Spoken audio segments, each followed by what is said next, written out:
Et salut les traders, j'espère que tout le monde va bien, moi ça va super. Écoutez, on se retrouve comme tous les dimanches pour une nouvelle vidéo d'analyse. Si vous êtes nouveau sur la chaîne, j'explique le concept, c'est très simple, je vous partage mon plan de trading, ma vision du marché, mes prévisions pour la semaine qui va suivre, notamment sur le Forex, un petit peu de crypto-monnaie, mais notamment sur le Forex. Voilà, c'est mon avis avec mon expérience, ma méthode, vous en faites ce que vous voulez, ce n'est pas un conseil d'investissement, mais voilà, je vous partage tout ce que j'anticipe personnellement. Comme d'habitude, avant d'entamer la vidéo, énorme merci les gars à tous ceux qui prennent un tout petit peu de leur temps pour lâcher ne serait-ce qu'un petit like sous les vidéos. Vous donnez un vrai coup de pouce à la chaîne YouTube, donc ne changez pas, vous êtes top, vous êtes de plus en plus nombreux, ça me régale, merci infiniment. Et n'oubliez pas de vous abonner si vous vous apercevez que malheureusement ce n'est pas encore fait. Allez, j'arrête ma promo, on attaque la vidéo immédiatement. J'ai connu la richesse, mais j'ai connu aussi la pauvreté. Et j'ai choisi la richesse à chaque putain de fois.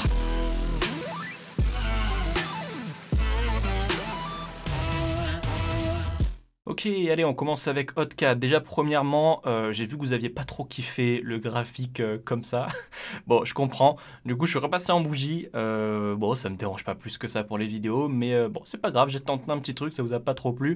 Du coup, je repasse en bougie. Bon, sinon, sur HotCat, moi, ce que j'attends depuis un petit moment, c'est le mouvement haussier. Donc la semaine dernière, on a eu un mouvement haussier, donc j'ai dit peut-être que c'est le mouvement qu'on attend. Donc attention, on va attendre une confirmation. Donc j'attendais toujours de l'achat. Ce qui s'est passé, c'est qu'il nous a donné un drop, une correction, puis un drop. Donc il est possible que cette structure-là soit la correction de cette impulsion. Donc si c'est le cas, pour l'instant RAS, tout se passe comme prévu, on va aller chercher au minimum ce top. D'accord ?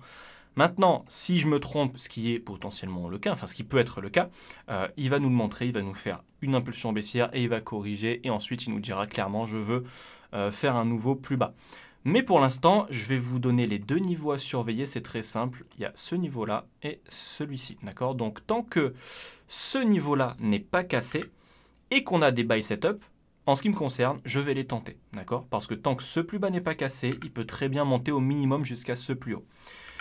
Donc le plan est très simple, tant qu'il reste du coup au-dessus de ce plus bas. Si là il corrige, on tente l'achat, en tout cas personnellement je tente l'achat au minimum jusqu'à ce plus haut, et plus si affinité, d'accord? Mais minimum objectif pour cette semaine, ça va être ce plus haut. Il y a combien de pips à aller chercher? Il y a quand même, il y a quand même 110 pips, donc ça va, c'est pas trop dégueu. Donc on va surveiller ça. Le truc qui me fait un peu, qui m'embête un peu, pour pas être vulgaire, c'est qu'ici on n'a pas de perte de momentum, on a toujours de l'engouement pour la vente, pas de divergence, donc voilà, à surveiller, on verra bien, d'accord, tout simplement on s'adapte, si on a notre setup, on part sur de l'achat, si on l'a pas, ma foi, on laisse couler tranquille. Euro-USD, celui-ci, parfait les gars, parfait, celui-ci il suit à la lettre le plan, enfin à la lettre, non, je vais pas mentir, parce que si on refait vraiment l'avancement, l'évolution du plan, à la base on était sur une impulsion et une correction, et je vous avais dit qu'on cherchait de la vente, évidemment tant qu'il ne cassait pas ce plus haut. Et il nous a fait une fin, du coup il a cassé ce plus haut. Mais ensuite je vous ai dit la vente n'est pas invalidée, on ira peut-être juste pas chercher ce plus bas, mais on peut aller chercher une vente. Donc on a eu ici une première partie de la vente. La semaine dernière je vous ai dit on continue de chercher de la vente, on l'a eu, pour du coup valider ce running et aller ensuite chercher ce plus haut. Donc pour l'instant, il a l'air motivé à nous valider complètement la structure, c'est-à-dire ce running flat. Donc le running flat, c'est une correction. Pour ceux qui me demandent souvent en commentaire, oui, c'est quoi running flat, etc. Ce sont juste des noms de correction, parce que je traite les impulsions, correction, impulsion. Moi, c'est ça que j'analyse en partie. Donc du coup, ça, c'est une correction, la correction de cette impulsion. Donc en gros, on veut ce plus haut. Donc s'il corrige, un petit peu comme HotCat, on va chercher la validation entière de la structure, c'est-à-dire cet objectif ici. Donc pour l'instant, sur EURUSD, on cherche toujours de l'achat. Enfin, maintenant, pardon, on cherche de l'achat. La vente ici, je pense qu'elle est terminée. GBP Hot, celui-ci, complètement faux, d'accord, il faut assumer, enfin il faut l'admettre, là complètement faux, il nous a fait une feinte. Maintenant pareil, vous voyez que c'est ça qui est bien quand on ne se précipite pas sur les analyses, d'accord, sur les prévisions, j'ai anticipé un achat. Est-ce que j'ai acheté, est-ce que les wave traders ont acheté? Absolument pas, il n'y a eu aucun setup, il s'est directement retourné et on a vu venir la continuation baissière parce qu'ici il nous a tout simplement donné une correction. Donc quand on a ça et qu'on cherchait de l'achat, on oublie l'achat, donc on ne se fait pas avoir par le marché, contrairement à certaines méthodes où on n'a pas ce principe de voilà, de mise en... Comment dire, on prend du recul sur la structure. Voilà, j'arrive pas à trouver mes mots.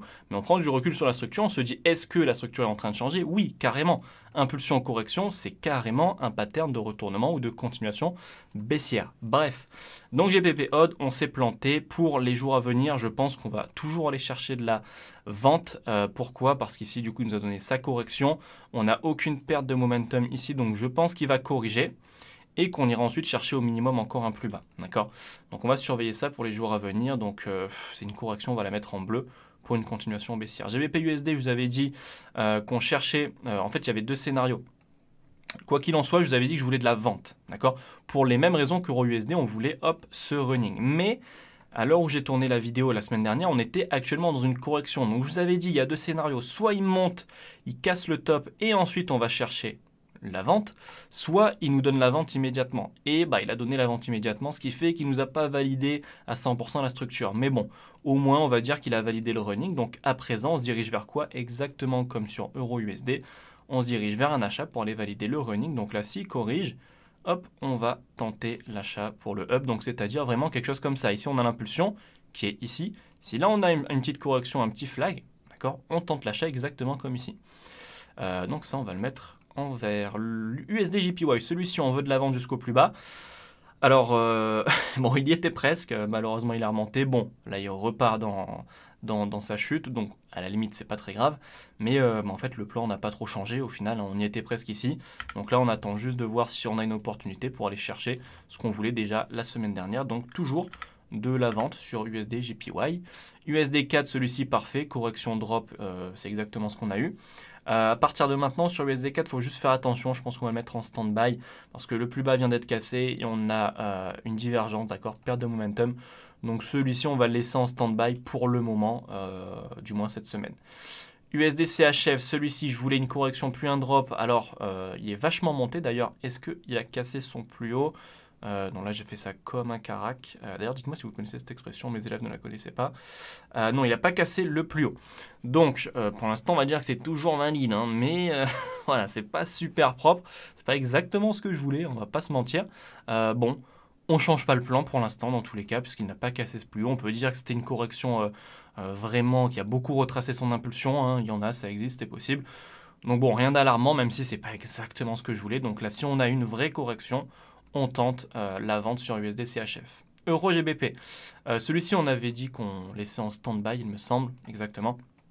Parce que d'ailleurs il venait de casser le plus bas, en fait comme il nous fait sur USD 4, d'accord. Cassure du plus bas, divergence, c'est exactement ce qu'il nous donnait sur Euro GBP, donc j'avais dit de rester en stand-by. Là il nous a cassé sa trendline, que je vais vous mettre juste ici, voilà, comme ça, donc il a cassé sa trendline, donc à partir de maintenant, sur Euro GBP, pareil, j'aurais tendance à vous dire de rester en stand-by parce qu'en gros, on n'a qu'une impulsion.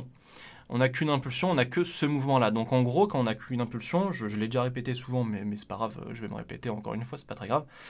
Quand on n'a qu'une impulsion, c'est beaucoup plus dur de prévoir le marché. Pourquoi? Parce qu'il y a beaucoup de scénarios. Premier scénario, imaginons, il peut continuer. Deuxième scénario, il peut se retourner. Troisième scénario, il peut corriger. Donc en fait, il y a trop de scénarios qui font que en fait, c'est un peu du pile ou face. Alors que quand on a une impulsion et une correction, quand on est dans une phase corrective, là, il y a déjà beaucoup plus de chances d'avoir un mouvement impulsif derrière. Exactement comme ici, celui-là, on l'a anticipé également, mouvement baissier. Donc là, à la limite, si on avait eu une correction, j'aurais pu vous dire, on tente un achat. Ou alors, si on avait eu ensuite un retournement puis une correction, j'aurais pu vous dire, on tente une vente. Mais là, étant donné qu'on n'a qu'une impulsion, je ne peux pas vous dire grand-chose, si ce n'est peut-être par rapport à du daily. Ouais, et encore, en daily, c'est pas non plus la folie. J'ai pas envie de vous embêter avec une analyse entière, sinon on va y passer 1 heure. Mais pour l'instant, pour du day trading, on va laisser encore Euro GBP en stand-by et on espère que la semaine prochaine, il nous donne un mouvement correctif pour voir vers quoi se tourner. Le gold, celui-ci, je voulais un achat. Alors, tant qu'il ne cassait pas ce plus bas, il me semble. Non, c'est ce plus bas. Voilà, c'est ce plus bas. Je vous le remets. Hop. Donc, tant qu'il ne cassait pas ce plus bas, je voulais un achat. Donc, pas fou. Alors, évidemment, là, pour l'instant, on l'a. Mais voilà, il ne l'a pas donné immédiatement. Alors, je suis très dur envers moi-même parce que je sais que, bon, en vrai, il n'a pas donné de buy setup, si ce n'est ici déjà en toute petite time frame, mais ensuite là, que des sell setup. À la limite, ici, il en a donné un qu'il a validé avec la grosse mèche, mais ça a fini en break-even, j'imagine, pour la plupart d'entre vous. Donc bon, on a l'achat. Pour l'instant, il monte bien, mais on va faire attention à partir de maintenant. Pourquoi ? Parce que ce mouvement peut être la correction de celle-ci, d'accord, de cette impulsion. D'accord, tout ça, ça peut être la correction de cette impulsion, donc on va faire attention. Je préfère aussi vous dire, allez, on va pas le laisser en stand-by, on va tenter de la vente. Hein. Je pense qu'on va tenter de la vente, c'est le plus intéressant à mon sens. Donc là, ne rentrez pas dans la vente immédiatement, évidemment. On attend un setup du style, qu'est-ce qu'on peut, voilà, quelque chose comme ça. Je vais copier ça, j'aime bien faire ça en général, hop, voilà.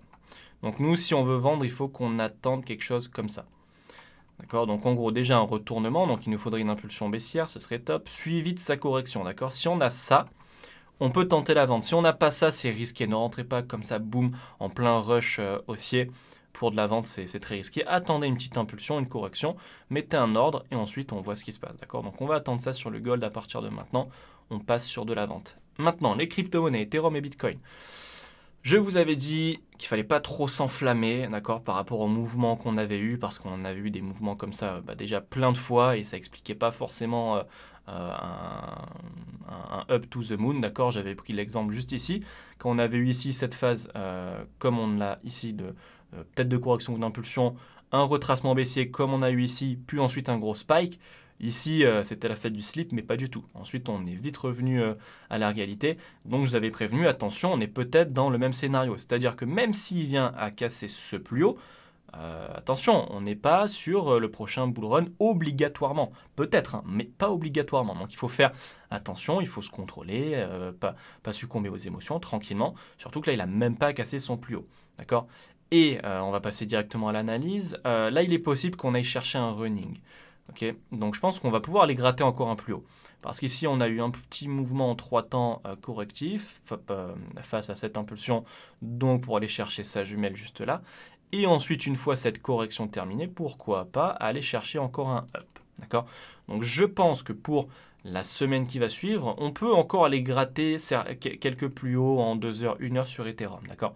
Donc je pense qu'on va mettre ça pour du day trading. Je pense qu'on peut aller chercher un plus haut. Maintenant, à voir où on en est la semaine prochaine. Est-ce qu'on a déjà cette impulsion ? Parce que je peux évidemment me tromper, hein, je n'ai pas de boule de cristal. Mais si on l'a, est-ce qu'elle viendra juste casser son dernier plus haut ? Ou est-ce qu'elle viendra carrément casser ce plus haut? D'accord, on verra, ça pourra changer l'analyse. S'il ne casse pas ce plus haut, on aura toujours des chances d'aller chercher le plus bas dont je vous parle depuis tellement longtemps, qui est tout simplement celui-ci, le dernier plus bas à aller chercher. Mais pour l'instant, cette semaine, je pense que sur Ethereum, on peut aller chercher, gratter quelques plus hauts. Sur le Bitcoin, même principe qu'Ethereum, je vous avais dit de pas trop nous enflammer. Donc lui, on a à peu près le même scénario, d'accord, c'est la même chose, on a ici une impulsion, correction, impulsion, on va aller chercher la jumelle de celle-ci, donc un down pour valider ce running et ensuite aller chercher un plus haut. Donc je pense que là on est dans une phase de correction comme Ethereum qui nous permettra d'aller chercher un up. Maintenant à voir jusqu'où va ce up. Est-ce que ce sera juste un up interne comme ça pour ensuite aller chercher le down ou est-ce que ce sera un vrai up qui montera au maximum, enfin au minimum jusqu'à ce plus haut. On verra, pour l'instant je ne sais pas. Tout ce que je peux vous dire c'est qu'on est dans une phase de correction, donc qu'on peut tenter des buy setup, en tout cas sur Bitcoin pour cette semaine, je pense que ça peut être intéressant. Le Solana, celui-ci, du coup, je voulais un drop parce qu'il corrigeait. La correction était plutôt pas mal. Bon, au final, il est monté un petit peu plus haut.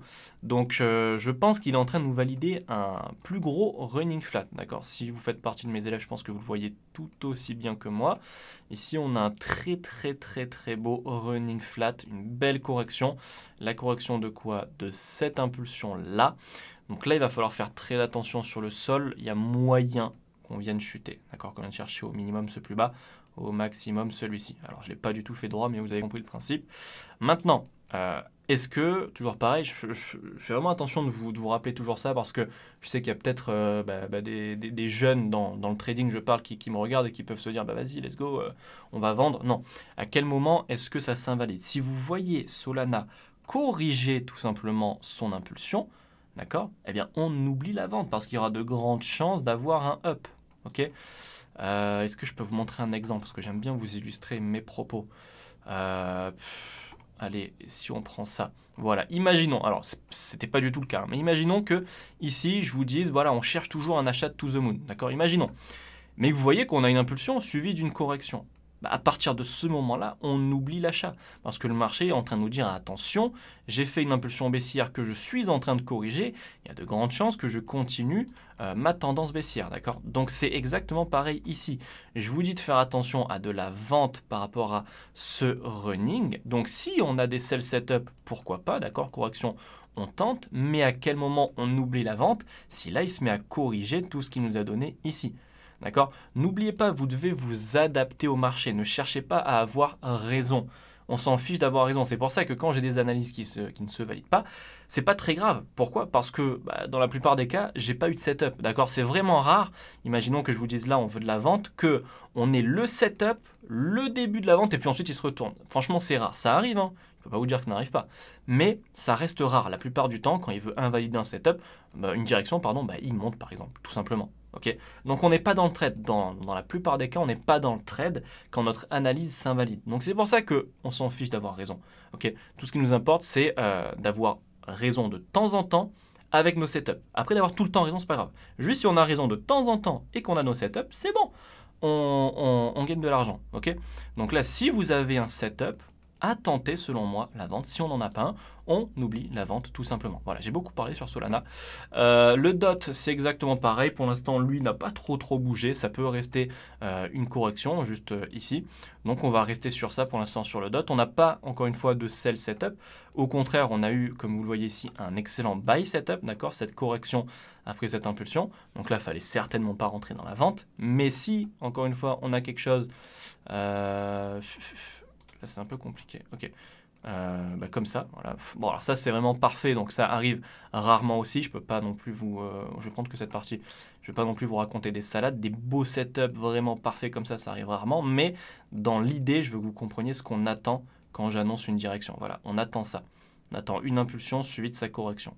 D'accord? Bon, là, c'est un peu petit, mais au moins, vous avez compris. Quand on a l'inverse, évidemment qu'on va oublier notre scénario. Donc, c'est ce qu'on attend tout simplement sur le DOT, une impulsion suivie de sa correction pour aller choper une impulsion baissière. Et le fameux, l'illustre, le seul et l'unique, le BNB magnifique, très beau call quand même qu'on a vu ensemble sur le BNB. Pour rappel, parce que là, je vais me la péter les gars. Là, celui-ci, j'espère que quelques-uns ont pu en profiter. Parce qu'il était magnifique. Bref, BNB, on était dans cette correction-là, déjà qui nous annonçait, donc après cette impulsion haussière, une autre impulsion haussière. Déjà, donc, premier élément qui nous dit attention à un achat. De plus, ici, je vous avais dit, attention, on a une double confirmation en plus en interne, on a une impulsion suivie de sa correction également. Donc attention, potentiellement un achat. Qui plus est, si on descend encore d'une petite time frame, on avait le départ avec une impulsion et sa correction. Donc là, tous les facteurs étaient réunis pour le tenter. D'accord? Là, il n'y avait plus d'excuses, il fallait le tenter. Je vous avais même dit que c'était un setup à tenter. C'est rare que je vous dise, voilà, ce setup, tentez-le selon moi. C'est vraiment rare parce que ça n'arrive pas souvent, des setups propres comme ça. Donc, je préfère pas prendre trop de risques auprès de ceux qui me regardent en disant prenez ce genre de trade. Non.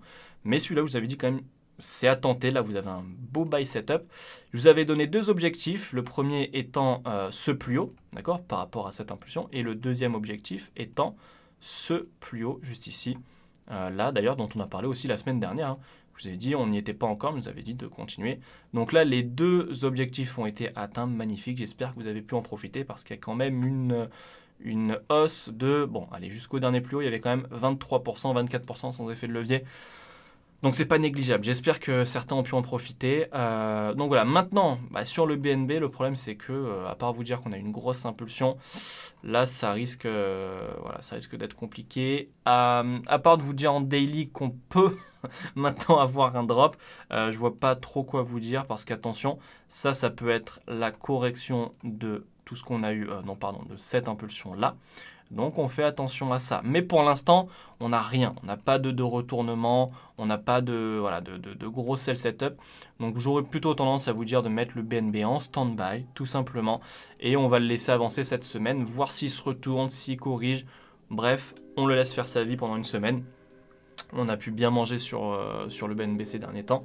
Donc, voilà, je pense qu'un peu de repos sur celui-ci, ça fait pas de mal. Voilà.